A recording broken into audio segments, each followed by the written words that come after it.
Hello, everybody. Welcome to the show. A little bit of a different episode for you today. No scientist today. Instead, I'm having one of my good friends, Topher Sipes, who just released a new product, SoundSelf, kind of combining meditation and technology, some really cool stuff.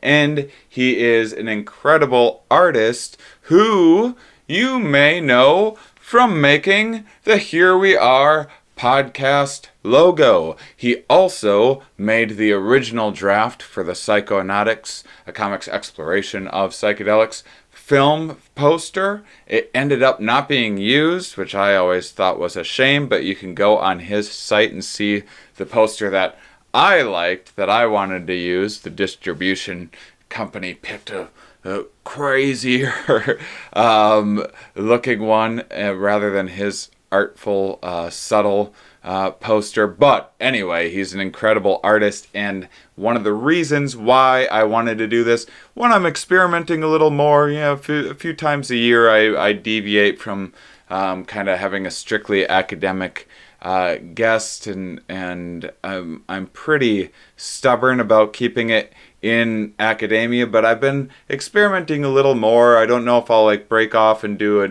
different segment of the podcast, but I've tried doing a few things, one of which is that I might also start including some of my comic friends as well. So stay tuned for some of that. Leave any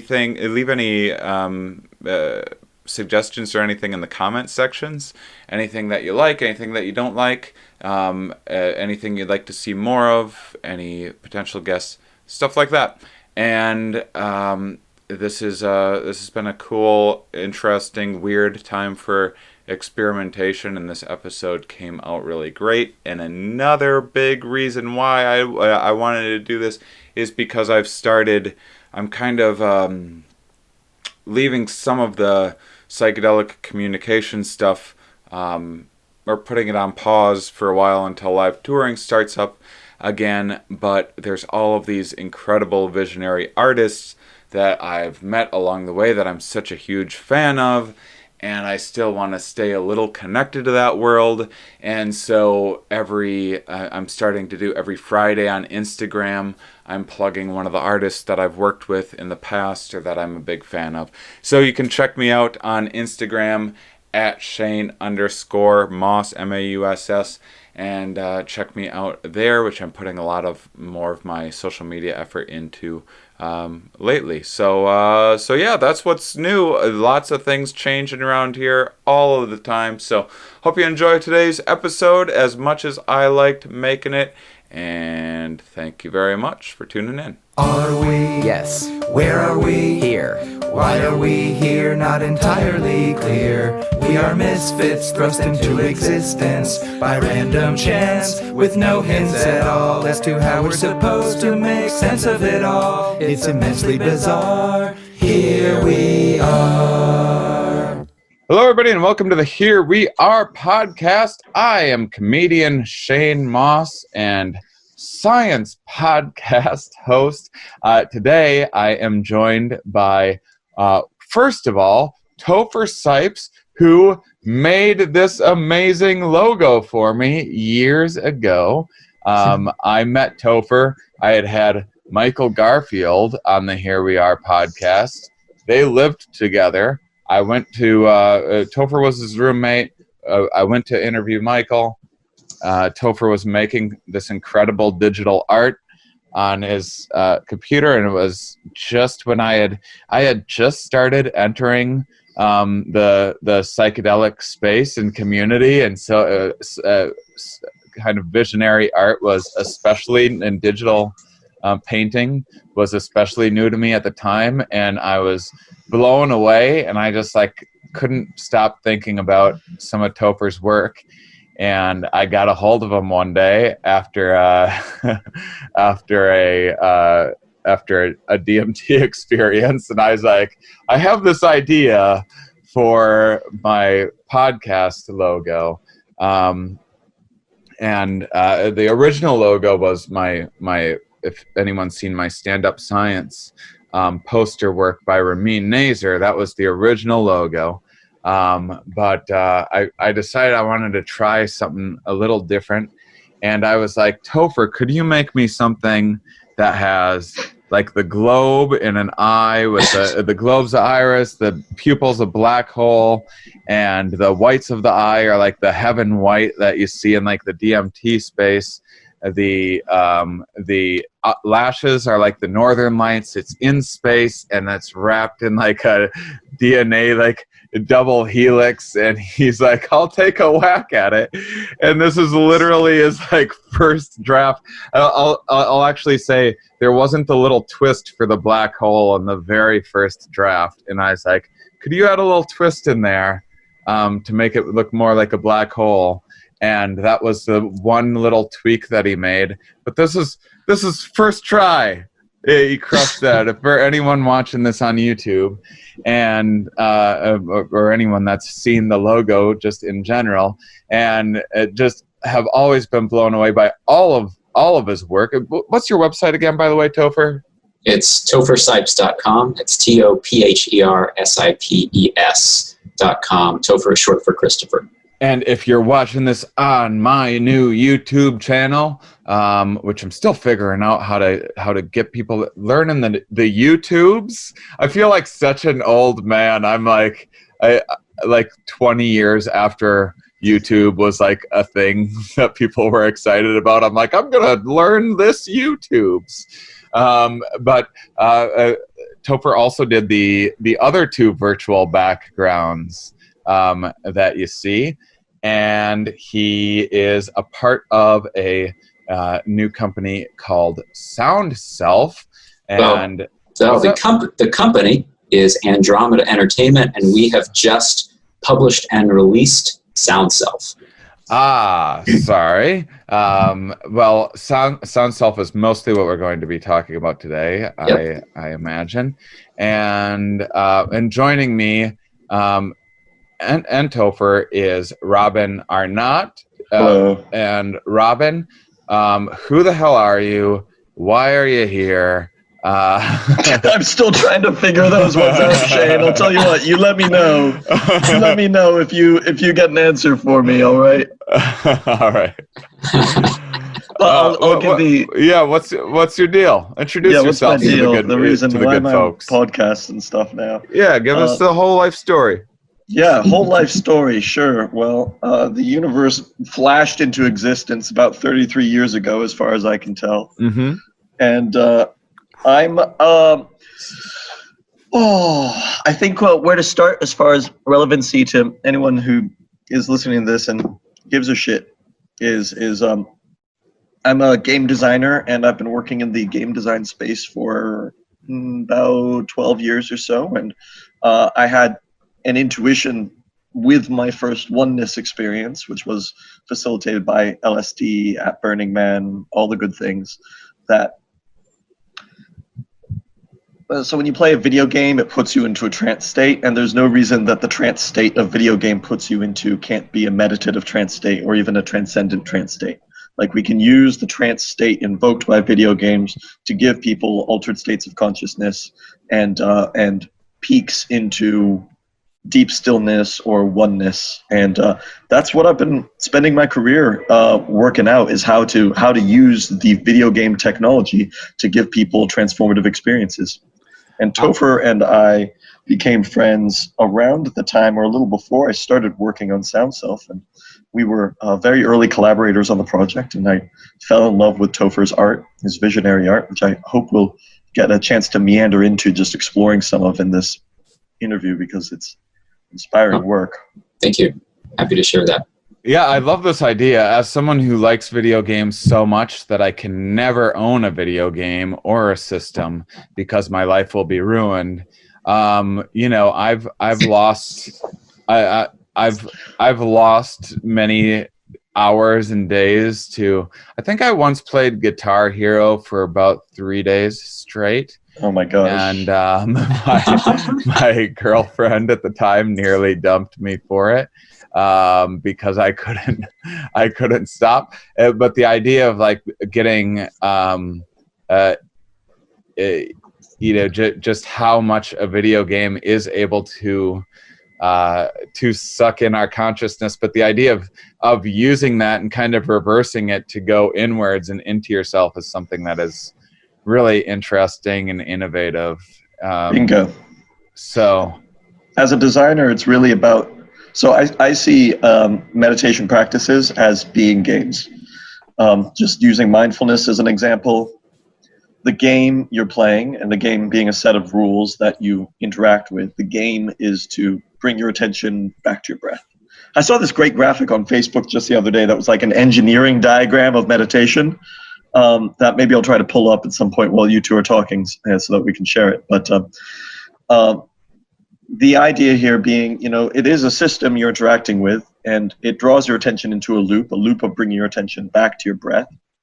And we can use the structure and the technology of a video game and take inspiration from some of those same loops that the side effect of playing the meditation game, as you know, and as many of your listeners know, is I'm not going to try to bother to describe it, but you'll is at least stepping into deep stillness and visions of bliss and what have you. It's just a letting go of the ego.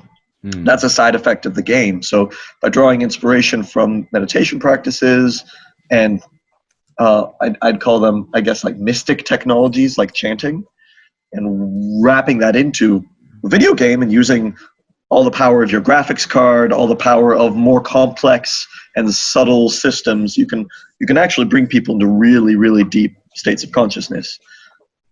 What I love about this idea, and I did SoundSelf once with the VR back at that was E3 2018, I believe. Yeah, and then I had and then I just recently did it on my computer as well. And what I love about the idea is that one of the many things is that for me, as someone who likes, I'm way into mindfulness. I'm in theory into guided meditations, but I definitely struggle. And I find that I have an easier time kind of getting into that meditative state if I'm like during a yoga practice or like in the shower or something. Like I feel like, although I have a tremendous amount of respect for just sitting in stillness, and I think that is definitely like expert level in terms of like just getting myself in there in an easier way, in a less frustrating way. I find having like a little bit of stimulus that isn't like distracting from it, but is part of it, is something that makes it a bit easier for me.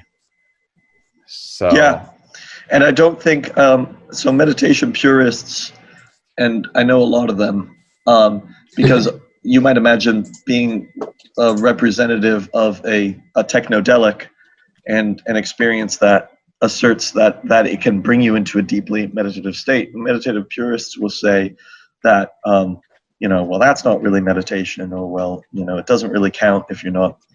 And I think there's something to what they're saying, which is that building up the discipline of a personal practice really helps it port over into the rest of your life. However, the Dalai Lama said, let me see if I'm going to paraphrase. He said, if a technology could make the grueling process, and it can take years and years and years of achieving stage shifts in consciousness faster and easier, then we should adopt it.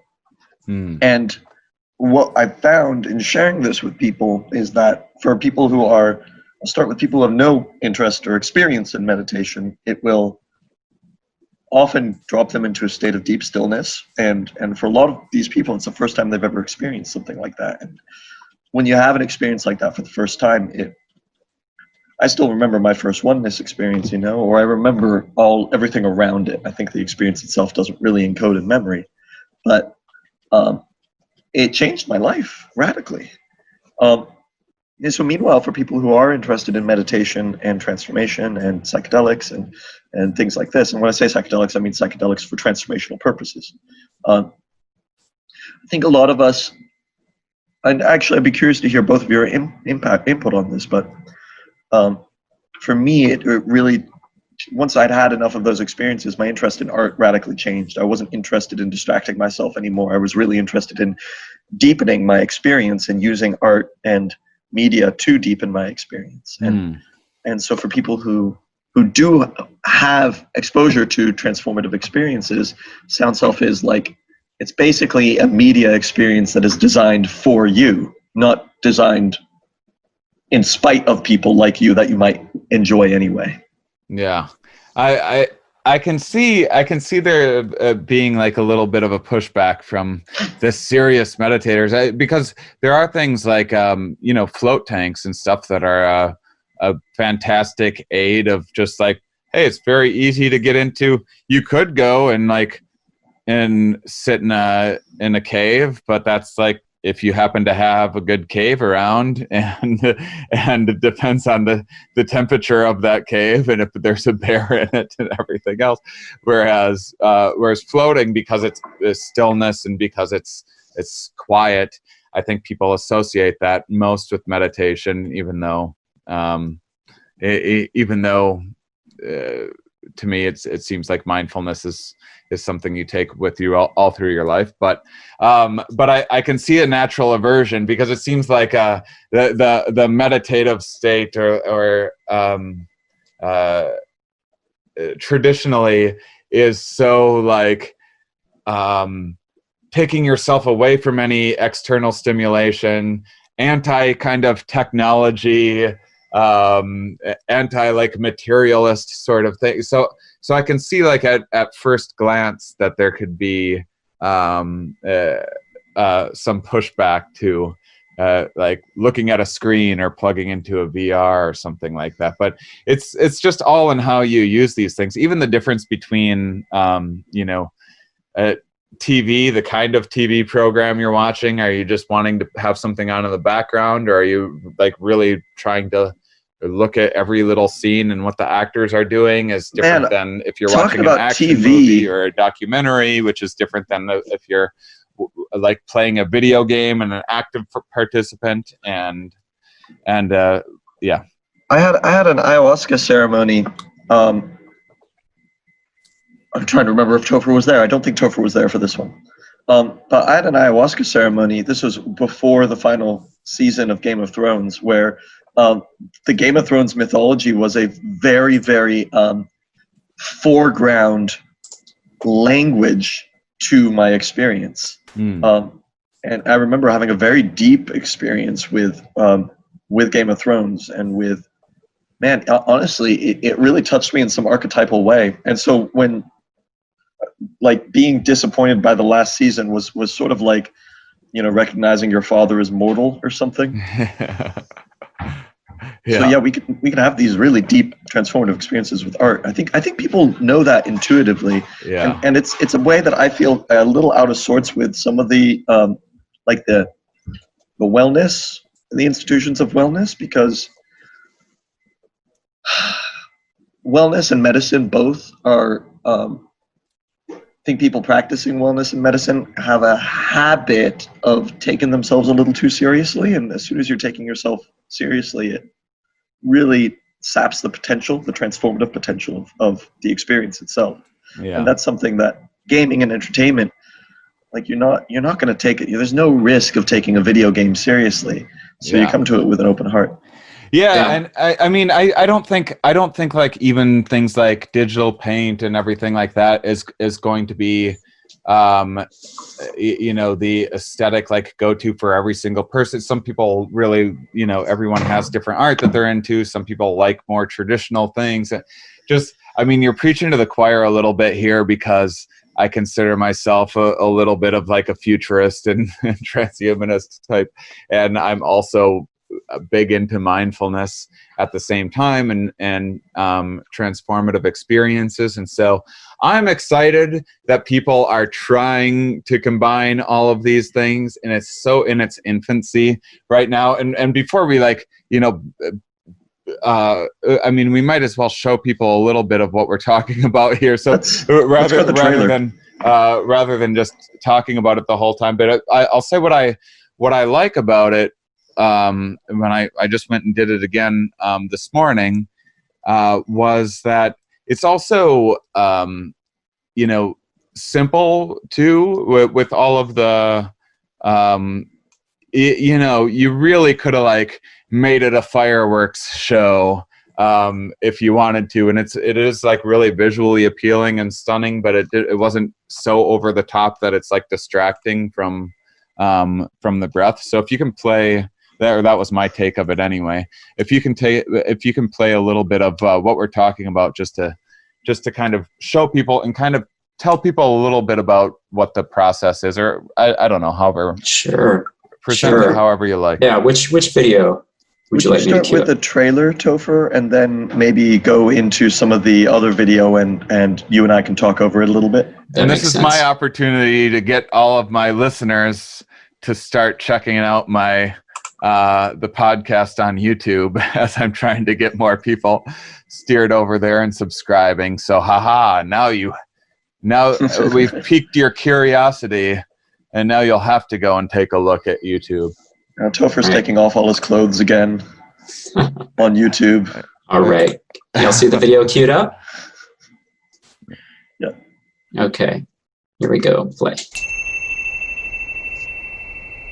In a moment, I'm going to ask you to take a very deep breath, filling your belly and lungs completely. Then you'll release in a long tone. Ready? Inhale. And tone. Oh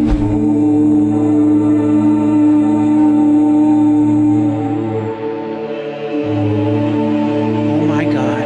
When you come over, I can't wait to show you this. It's called SoundSelf.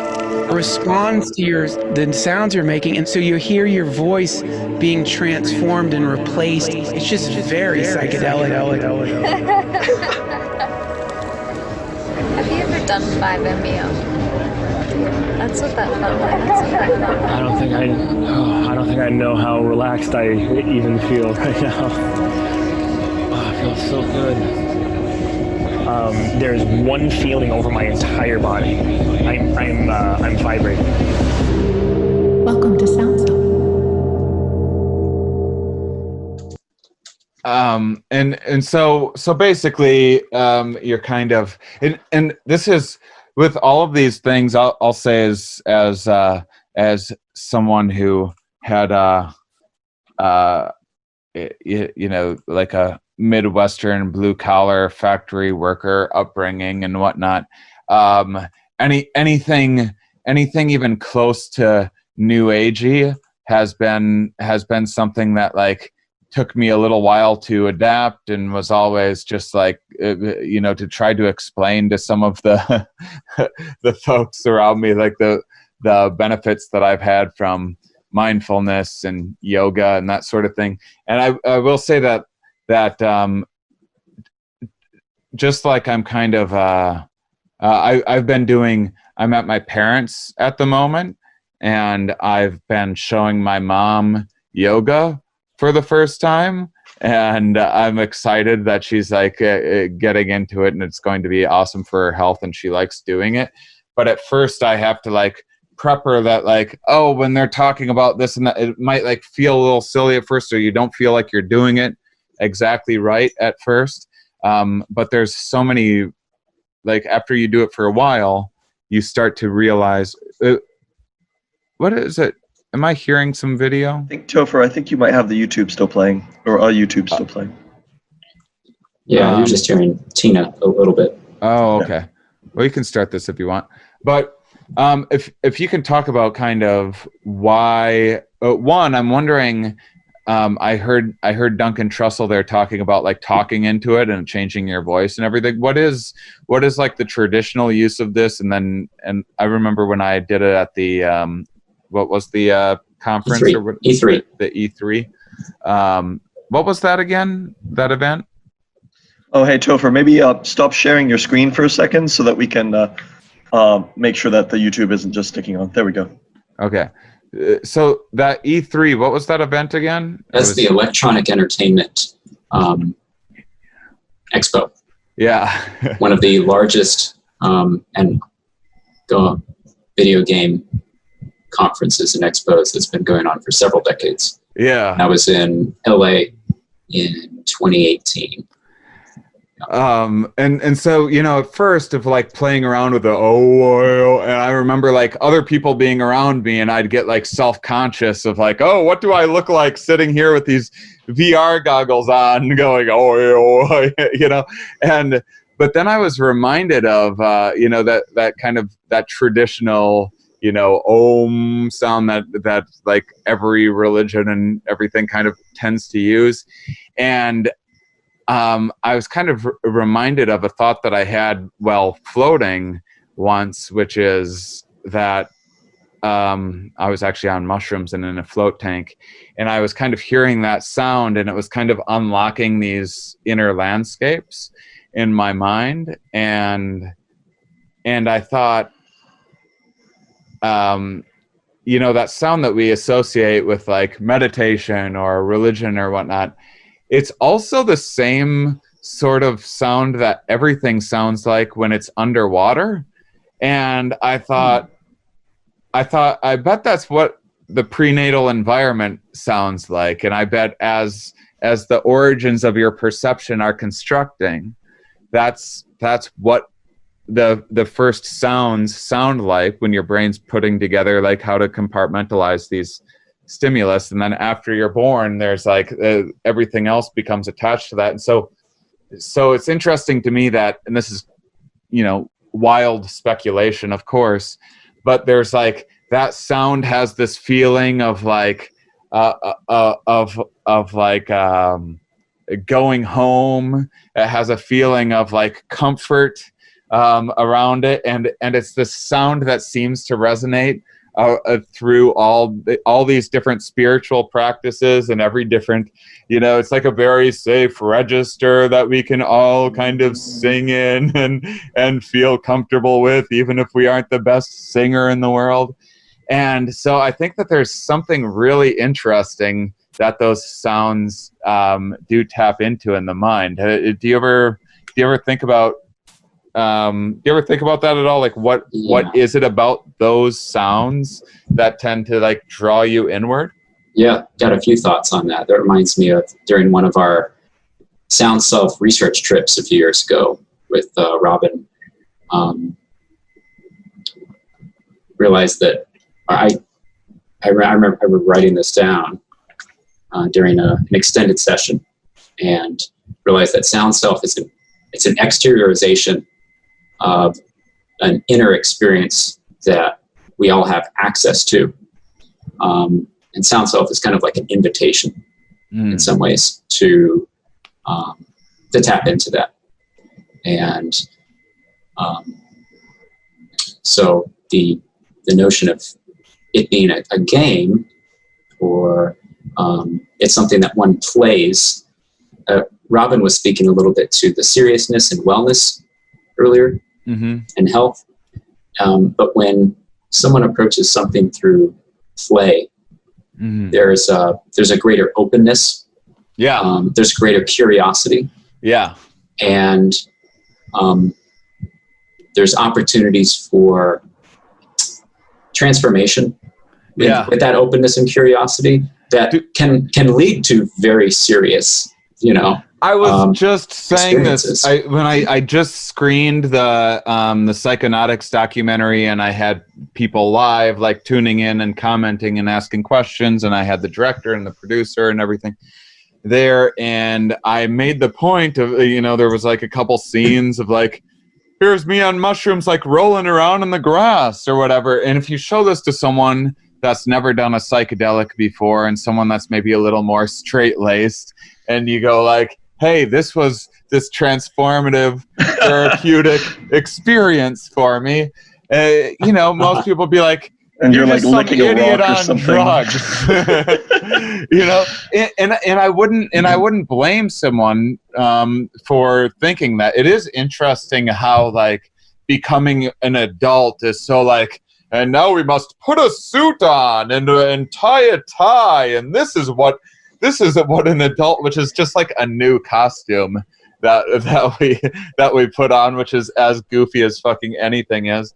But I was making the point of like it seems like that play and childlike behavior, and something that like certainly we can always like run the risk of like being immature or not taking things like seriously enough or something, and you know, everything's context dependent, but that play seems so closely linked to neural plasticity and to kind of thought and mind expansion, and so I think that's I think it comes hand in hand with that kind of reset quality that like the most serious like therapists or psychedelic advocates or meditation practitioners are after. And so yeah, anyway, I'm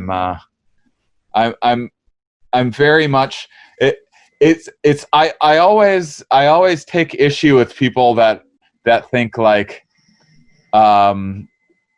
fun is something different than wellness or therapy. I think that idea is endemic in the wellness space. If you look at the advertising for just about any wellness product, it's void of silliness, and you've got all these, you know, doctors are recommending mindfulness for there's a severe lack of play. I think this is, I might just be totally pulling this out of my ass, but I spent enough time with wellness entrepreneurs and technologists that if I am pulling it out of my ass, it's at least a somewhat informed asshole. That I think that, I mean, for a long time, wellness activities were not legitimized, and the legitimate avenues of healing were doctor in a white coat, very clinical, sterile environments that are almost the antithesis to soul healing. And I wonder to what extent, as a bid to gain legitimacy, the wellness technologies and businesses and institutions have adopted that more clinical aesthetic, in spite of its destructive effects on the potential to actually have a transformative experience. And I mean, there's that's not to say that I'm you know, there's plenty of you know, it's not to say that if you're taking things really seriously, you're doing it wrong either. It's just like there's room for both. You know, you can go to the gym and like go and get after it, and you can also go to the gym and be a little sillier with it. And you know, I would probably tell people to go with the thing that seems to fit them the best, but you know, I will. One way or another. If we're gonna be, I think you're right. You know, there's a, it's like that prayer. There's a time for, there's a time for reaping and a time for plucking that which is reaped. There's a time for killing and a time for healing. There's a time for seriousness, absolutely, and there's a time for silliness. Mm-hmm. It's interesting to me though that the healing domain has such a serious overtone to it in the West, and I don't think seriousness is inherently problematic, but I do think that as a default aesthetic, it's maladaptive to actually having transformative experiences. And I'll add that one thing that is inherited from the domain of medicine is gosh, I've seen so many. I've actually, you know what? I'm going to stop deferring responsibility for this one and just say I've even produced videos, like early videos for our company about transformative experiences that, and what I'm going to talk about here is appeals to authority. Appealing to the authority of doctors and scientists, because those are the very serious authorities that our culture really knows how to trust. If there's one thing that really unifies these experiences, transformative experiences, be them through meditation or psychedelics or just rolling around on the rocks, even if you're not on psychedelics, it is I think often a reclamation of sovereignty, and I do think it is. I'll just use the word maladaptive to having actually transformative healing experiences to begin that process by displacing our sovereignty onto the authority of an expert. Mm-hmm. And if there's one thing I'd really like to see the wellness institutions lead in, rather than try to fit into the existing model of giving away our sovereignty that we're used to, it would be leading with the comfort and the sovereignty of the individual who was going through the process. Like if you take an ayahuasca journey, I remember an ayahuasca journey I had that they made it, the curandero made it very clear, at the beginning. It's like, you are healing yourself. This is not work that is being done to you. You are not a victim to this. This is work that you are doing, and the plant medicine is helping you do it, mm-hmm. but you are doing it. And that's something that I'd really like to see the wellness institutions really lead in. Mm-hmm. Yeah. Well, it's reminded me of a few things of flow states, regulation, co-regulation. We're touching on science, and basically play is a very ripe space to induce flow states. SoundSelf is almost like a type of ritualized flow state, mm-hmm. through the technology of gaming. And flow states over the past few decades, and especially the past few years, have also gained more, quote, legitimacy through their own investigation, scientific study, books like Stealing Fire, Flow Genome Project, Flow Research Institute, and so forth. And the importance of play and quote unquote serious play has gained much more traction recently. I think it's worth noting that the comfort that, Shane, you were touching upon with the toning and almost a familiarity, mm-hmm. with it, is partially thanks to what's happening neurophysiologically during the experience, thanks to both the toning and also the type of breathing that's happening. So when you're playing SoundSelf, you are exhaling significantly longer than you are inhaling. And that's essentially a type of vagal breathing, referring to the vagus nerve. And by having longer exhalations, that helps to stimulate the vagus nerve, and that helps to alter our nervous system from one of a sympathetic fight or flight space to a parasympathetic relaxed and digestive space. And so just the simple act of that kind of breathing, which also can be accessed through singing, intentional breathing, mantra, prayer, playing musical instruments, especially wind instruments. Those are all things that are, ritualized ways to access that space. Come to mind. And then also I never made the singing connection before. That's so, of course. Because I knew that this is, as someone who like sometimes needs things like languaged in a sciencey way to be like, okay, now it's real. Like I can be stubborn in that way. Like, it changed my life when I found out that, in learning about the stress response system and the sympathetic and then the parasympathetic, the dial down of it, but finding out that actually does activate on a kind of micro level on the in and the out breath. And this is why oftentimes during guided meditations, you're asked to focus on that out breath more. But absolutely. But yeah, the singing. Oh damn! I didn't even. Holy crap! All right. And so I'm thinking about so many things right now. Anyway, all right, continue.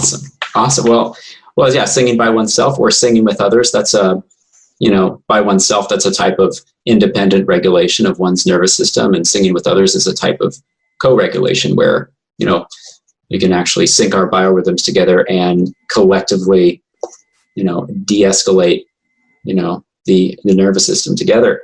Also reminded of one of an associate that Robin knows very well is Mikey Segal and his project Group Flow. And both Robin and I were able to experience this biofeedback experience that Mikey facilitated at, in 𝐂𝐨𝐦𝐦𝐻 and 𝕁𝕐𝕗𝐫𝐞 some time ago. And, we were able to actually get a real-time feedback of our heart rate through sound and audiovisual LED. But one of the exercises we did is we deliberately slowed down our breathing, and we could see and hear our heartbeat slowing down in real time in response to that type of vagal breathing. So that was really fascinating to be able to share and see that with a whole group happening simultaneously. Man, you guys are tapping into so much stuff because the biofeedback, that's becoming all the rage these days. And this is such a, what an incredible thing to have too during a quarantine. When you talk about the kind of co-regulation of, I don't have a pet, and I don't have any physical contact. I'm like, I noticed this beard as like, oh, I can pet myself now. And SoundSelf is almost this way that you can have this the kind of co-regulated experience that you talk about, getting the feedback, focusing on your out breath, and getting that co-regulation all in one thing. That's right. The experience is designed from. So some of the central inspiration to the experience was Group Ohm. Shane, have you ever experienced a Group Ohm? Let me think. There we go. I feel like, have I never group owned? Oh boy.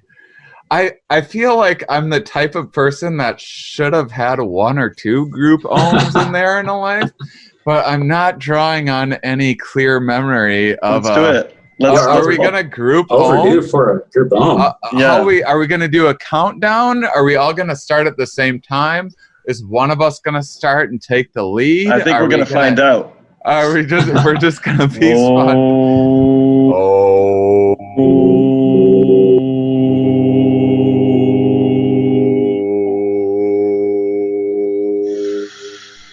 Let's ask your audience. Anybody listening to this, please join in. Forget how silly you are. I think they already are. Good. I think. All right. I'm gonna say. If people were by themselves, I bet 1 out of 10 people ohmed. Let's make that maybe 1 out of 2. 1 out of 5. Let's go for half the people. See, and see, we can. Another thing you can do with ohming with yourself or with a group is explore different frequencies, different tones. Yeah. And sometimes you can actually intone a resonant frequency with some of your surroundings. For example, the bathtub is a great place. You can actually find a frequency where the bathtub itself, if you're taking a bath especially, you start feeling that bathtub is vibrating in a way that it wasn't before at a specific note, but you got to find that note for your bathtub. Interesting. So ways to play with your environment with tones. If I like carry one of these windows or in my house through ohming, it's going to be such a weird thing to explain to my parents. Topher, for round 2 of a group home with the 3 of us and Shane's audience, 100% of Shane's audience, even you who feels silly about it right now. There's no way we're getting 100%. No, they're all doing it. They're all doing it. No way. Let's build some reasonable expectations. No, I'm not into reasonable expectations here. Topher, would you bring up the SoundSelf video and we could harmonize to that? Well, why don't you when you do the SoundSelf, why don't you set it up a little bit of kind of like because when I did it on my computer, I did it with my crappy computer without the good graphics card, and it still worked quite well. But it like kind of pauses on the in breath and then that's a good idea. Goes forward through the out breath, right? Yeah, so we can try to synchronize with the video. The video is. Yeah, we should be able to synchronize with the video. It might be a little awkward, like everything on Zoom. But. Okay. So I'll start with. There's Tina nothing. I can't imagine anything awkward about 3 dudes group oming on a Zoom. Oh, there's way weirder things happening on Zoom right now. This is pretty benign. Yeah, honestly. You're gonna hear a guided meditation to guide us, lead us in. All right. Welcome to SoundSelf. My name is Sophia, and I'll be guiding you through this unique meditation experience. Shane, are you seeing Topher's video move? I'm seeing it stuck on the menu. It's on the menu. Yeah. Without changing anything, observe the ebb and flow of your natural breath rhythm. How about now? Let your body be heavy as you release any tension you are holding in your body. If you feel any tension, send a breath there. I was really holding on to my tension for the podcast. I make no promises of the quality of the interview after I let all my tension go. Muscles of your face. I fuel most of my interviews on tension. This state of stillness as you become a conscious observer of the present moment. In a moment, I'm going to ask you to take a very deep breath, filling your belly and lungs completely. Then you'll release in a long tone. You'll hear me breathe and tone with you a couple of times. Just keep that rhythm going through your experience. First, we'll take a couple of preparatory breaths, inhaling and exhaling with a sigh. Inhale and sigh it out. That was only like 1/6 of the people side. And sigh it out. There's a few more. That's like 1/4 of people. Ready? Inhale. And tone.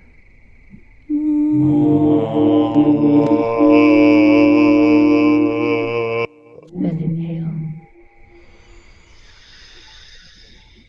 And tone.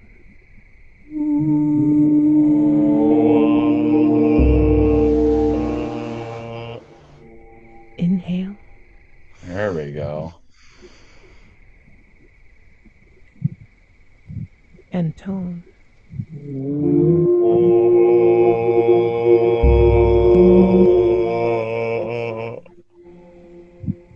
Then inhale. And tone.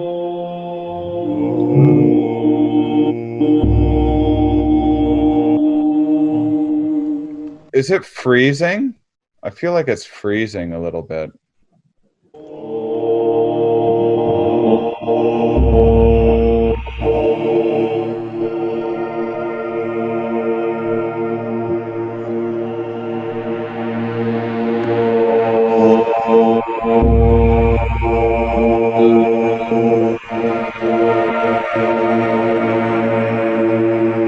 When you hear those pads come in, that's a signal to breathe. Oh, that's to breathe in?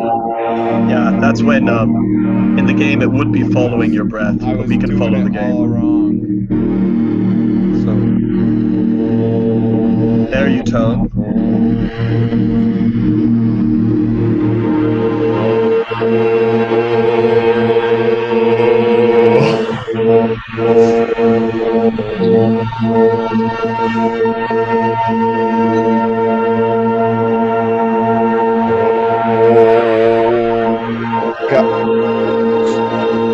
Guys, this is such a long home. All right.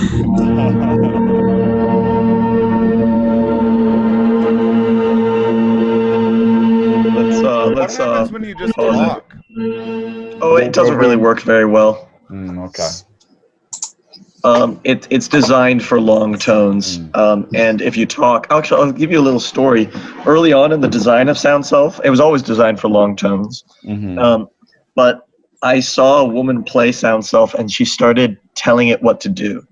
She was like commanding it, like go back to the green, and she was getting pissed off with it, and I was so angry with her.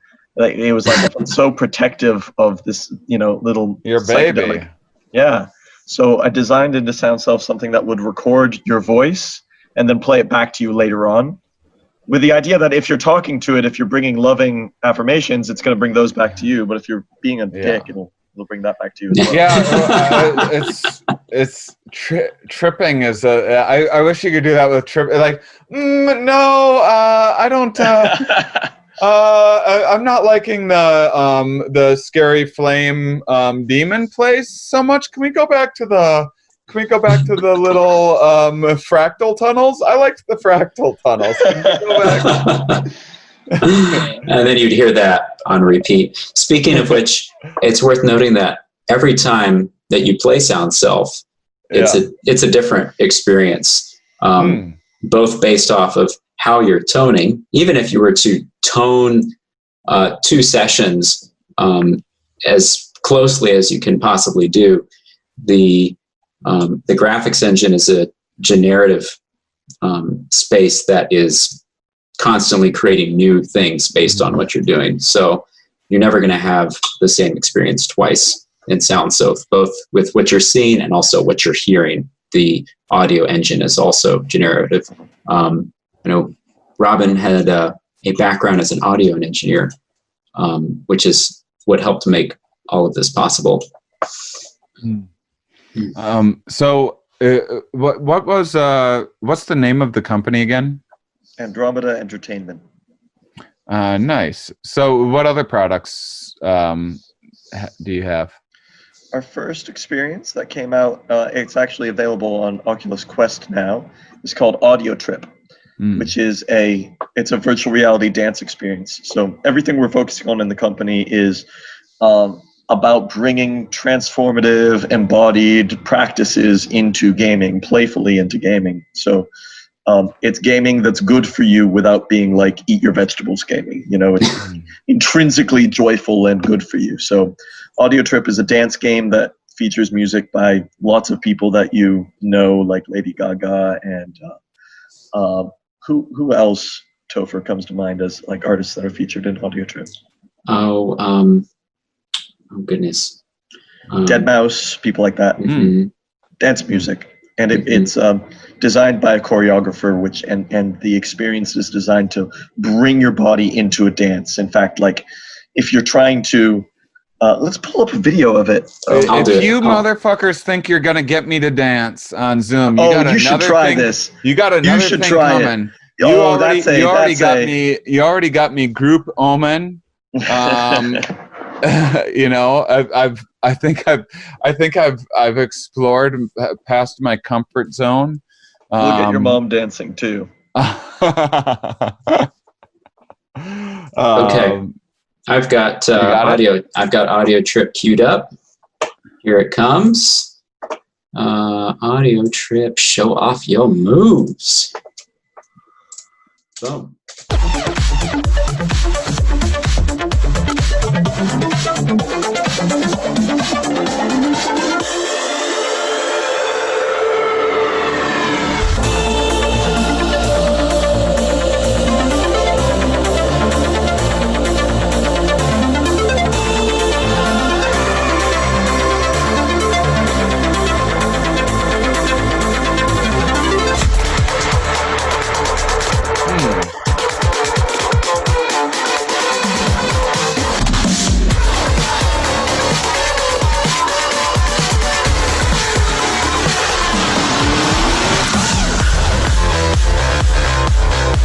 Yeah, so it's basically just like a VR dance of like dodging different obstacles and stuff. Yeah,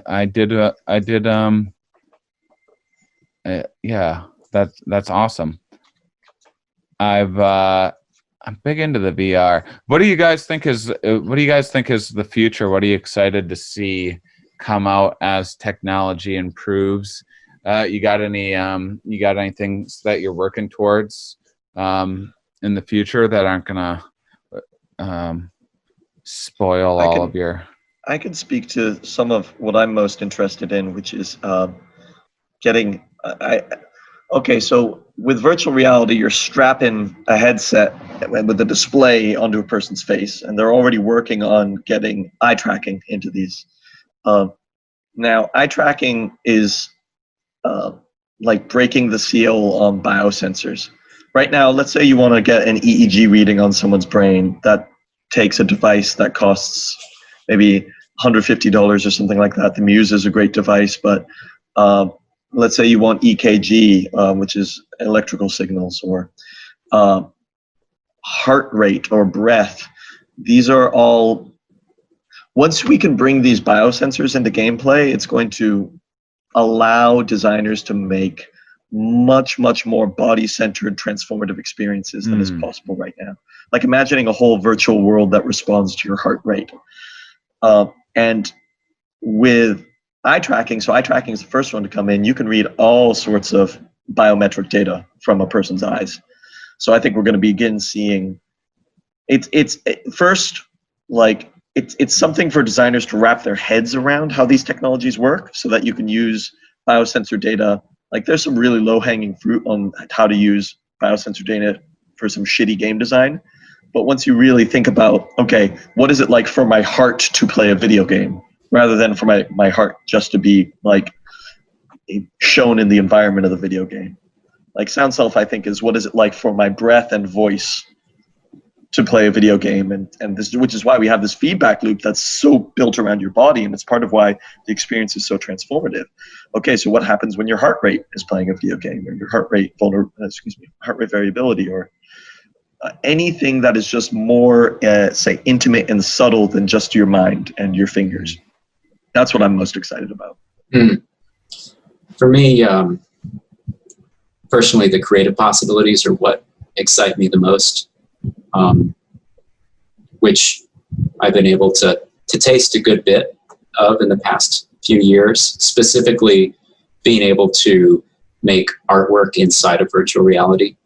And I'm very interested in being able to share that with other people simultaneously. So imagine being in the same virtual space simultaneously and giving an art lesson there, or co-creating almost like a waking lucid dream together. That's very exciting. The background that you see right now, I actually drew in virtual reality, and I'm going to rotate it so you can see what it looks like from a different perspective. Move your head. So this is it. It's rotated about 90 degrees or so. And here's another perspective as well. So you could like be inside that. And, yes.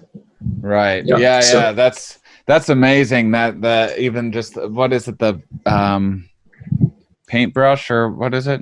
Well, there's a number of different virtual reality creative tools. Tilt Brush is probably one of the more well-known ones that is easy to pick up and very accessible. I've given a number of Tilt Brush art lessons. And it's great to be able to zoom in or zoom out in real time. So you can make yourself super tiny in relation to, let's say, this graphic, and it's massive. It's like the size of a skyscraper. Or you can shrink it down and make yourself really large, and all of a sudden it's the size of a pendant. And you can work on it in all those different scales. And it's amazing to have a more embodied relationship to the artwork. It's really opened me up more to sculpture, and thinking sculpturally, thinking in 3 dimensions, even outside of the VR headset, being able to take that virtual experience as experience that you can take with you in the physical world as well. I'm wearing some earrings. I'll try to get a little closer, but I actually sculpted these in wax and then cast them into bronze. And I wouldn't have taken that jewelry class had I not been turned on to thinking more in terms of 3D, thanks to making art in virtual reality. So it's exciting to think about what we can learn in an embodied way in these virtual spaces, and then take that experience with us outside of them as well. Topher, could you share some of your VR art on I remember that tree, that beautiful tree that you shared with us once, with the star field above it? Tree with star fields. With mushrooms on the tree, and I think you made it in tilt brush as part of a... Mushrooms in a tree.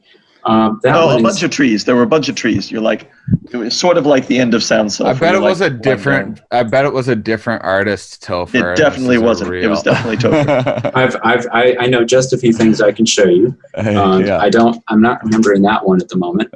But, that was the one that was in a virtual gallery with 3 other pieces. I do know what you're talking about, and I can find that in just a moment. That's actually a fair example. Thank you for remembering it. And I love that piece.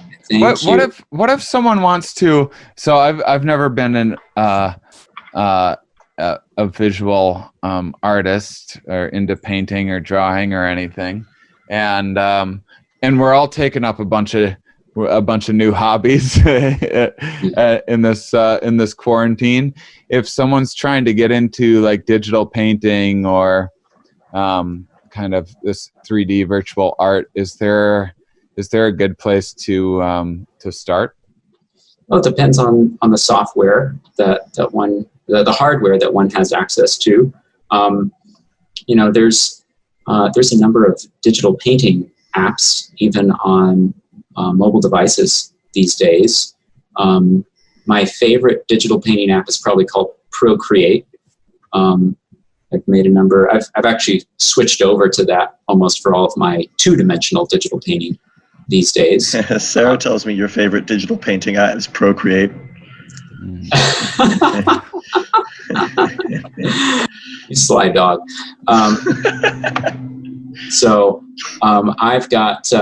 There's also a number of free ones out there, like Krita, Krita, comes to mind. If you search for free digital painting software, there's a number that come up. And let's see, if one does get a VR headset, probably the Oculus Quest is the most accessible, and it doesn't need to be tethered to a computer. And Tilt Brush is available for that, along with Gravity Sketch. It's one of my new favorites. Let's see, I'm queuing up this piece right here. Just need to make it a full screen-aroo. There we go. Can you see that? Yes. Okay. Oh, this is the one that I was thinking of. Yes. So this is a video, and this is a video recorded inside of virtual reality. And I'm actually kind of like walking backwards through the entire piece to display it. And this was created for the East Austin Studio Tour last year at Originator Studios, which is also it's a video and film studio. It's also a virtual reality arcade service that I've worked with for the past few years. And this was one of 4 virtual paintings that were created over the course of the weekend, where people could come into the studio, watch the artist create them, and then put on the headset themselves and experience it and explore it as they wish. So there's a number of ways one can share different types of virtual art. This is one of them, through video or through still pictures. Like this is a still picture of a piece that I created in Gravity Sketch. That's amazing. Thank you. And then this is interactive version over on Sketchfab, so you can actually rotate around. You see that moving around? Yeah. Cool. Yeah. So you can rotate it. That is incredible. Interactively. You can zoom in. You can pan around. And let's see if I can get real fancy and possibly even, there we go, change the lighting in real time. It's fun. Oh, wow. Yeah, it really changes the flavor of the art piece. That's fun. Wow. So there's that piece. What else we got? Oh, this is a recent one. I was on the right-hand side. That's a pen drawing from my sketchbook, and on the left-hand side, that is a virtual reality version that's based off of it. Recently created. So that was really fun to make. And then I took one of the viewpoints of that and did a digital painting over that with Procreate. Oh, wow. So that's incredible. Thank you. This is one of my newest pieces as of last week. Oh, do you have my one that you made for my DMT thing? I was gonna start doing. I sure do. I was gonna start doing DMT talks. I was working towards maybe trying that one. I guess the Psychonautics film poster first. Okay. Or it doesn't matter. Well, either way. Here's Shane with a much smaller beard. So so that was originally going to be the Psychonautics poster, and I love that. And the distributor went with this wasn't trippy enough for them. One of my people are still having a hard time understanding the nuance of the psychedelic space for the noobs. But probably should have put my foot down. This is gonna be good. We should take this and then cut it, because I'm not gonna cut my hair or beard, and then we should do a half of it that's after quarantine with an update. Add a few more wrinkles in there. Oh, Shane, I just realized it'd be also possible to, if I were to remove you from this, remove the illustrated version of you from this illustration, you could use this as another background for your Zoom calls and just replace your illustrated self. Oh, that's a great idea. Do you have that? I could, yes. Oh my God, that'd be amazing. For one of my favorites of your pieces was here. It was the Solaris inspiration one, I think it was. Yes, thank you. So this is based off of the book by Stanislav Lem called Solaris. Here we go. There we go. So Solaris is a science fiction book by Stanislav Lem from Poland from several decades ago, and it's about the investigation of a distant planet, and it seems like the ocean on the surface of this planet exhibits responsivity and possibly deep intelligence in relationship to the astronauts who are studying it. And it gets quite surreal because it starts to manifest physical versions of people from the astronauts' past, from their dreams, and they appear on the ship with them. So have you ever heard of this book, or maybe you told me about it? Oh, it's so good, so good. Yeah. The ship's psychologist, Chris Kelvin, his dead wife appears to him, and that's actually this character. Her name is Rhea.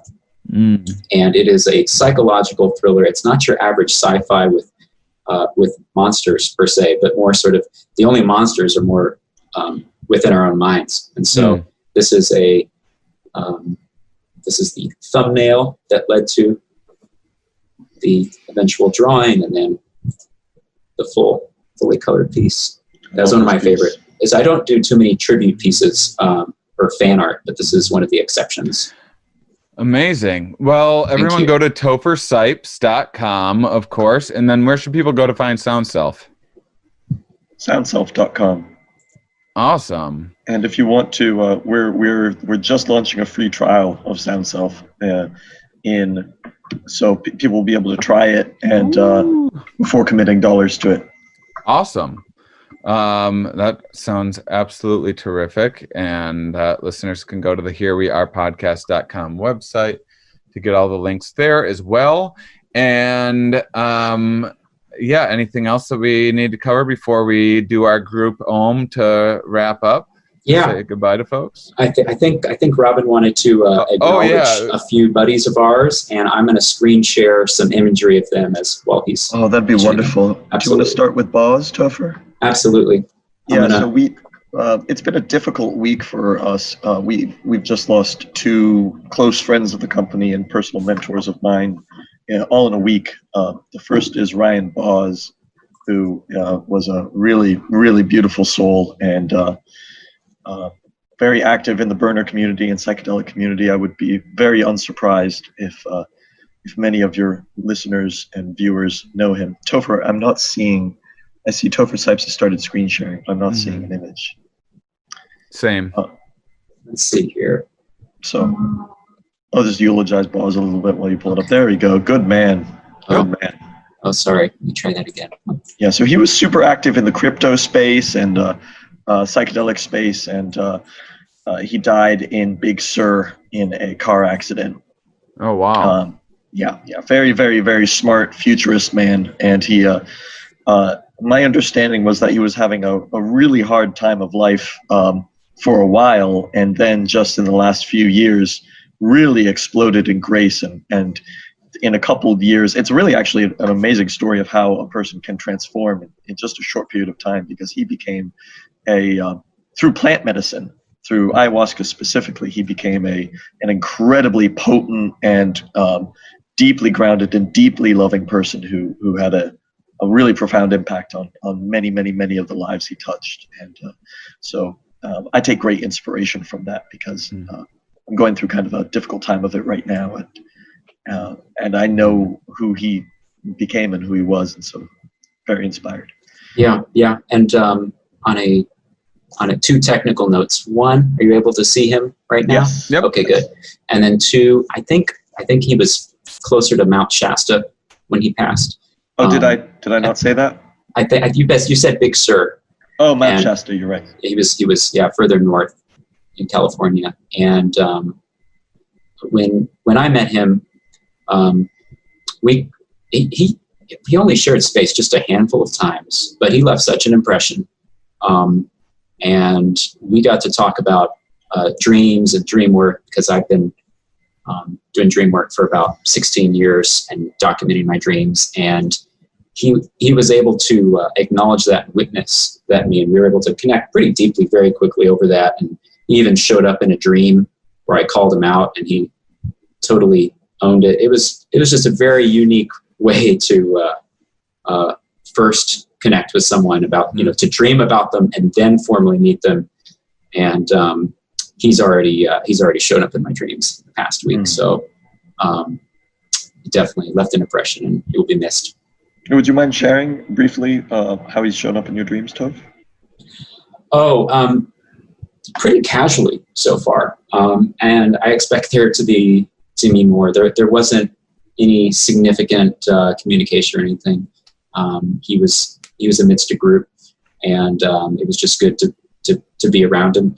And I expect to see him more. I know he's one of the only other people I know who has Fiberfly Pixel Whips, which are a type of flow art toy, which I was gifted one of those last year, and he was a user of two of them simultaneously. And so I fully expect for him to show me some happening Fiberfly moves in my dreams, because that's a great place to learn. The second person who we're grieving is 𝐂𝐨𝐸, who was what a good man, what a beautiful smile. This is interesting because he died, he drowned, and now both Boz and 𝐂𝐨𝐸 were such incredible light workers who were very comfortable moving between worlds.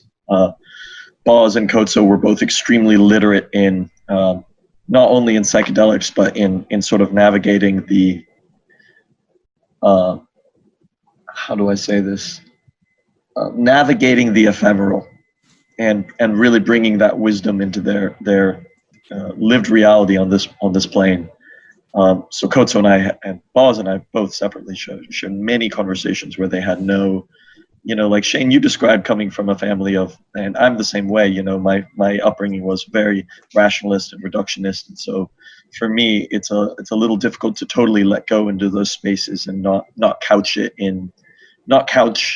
visionary dialogue about visionary experiences in, some explanations or some apologetic language, and 𝐀𝐨𝐦𝐦𝐻𝑍 and 𝐷𝑍 both were able to speak very confidently about their experiences in these spaces, and were both very effective in this world. 𝐀𝐨𝐦𝐻𝑍 was an investor and an educator. He founded a couple of schools here in Austin and was working on a fund for transformative education and bringing not just education, but bringing people into biological coherence with each other so they could access those deeper states. And his work is continuing without him, which I'm very grateful to know. Well, they sound like amazing people. I'm sorry for the loss. I'm glad that you guys both got to meet them and work with them, and they contributed to SoundSelf, and hopefully you'll keep having them show up in your dreams. But that was sweet. That was a delightful way to end things. Thank you. Yeah. So, well, amazing. Well, thank you both so much for joining us today. And let's do a 𝕂𝐸𝕕 What do you guys say? All right, Absolutely. here we go. Oh.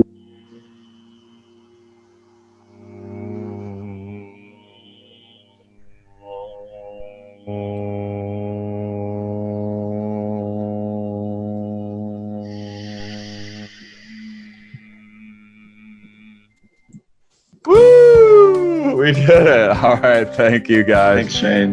Bye, everybody. Yeah. Thank you, Shane.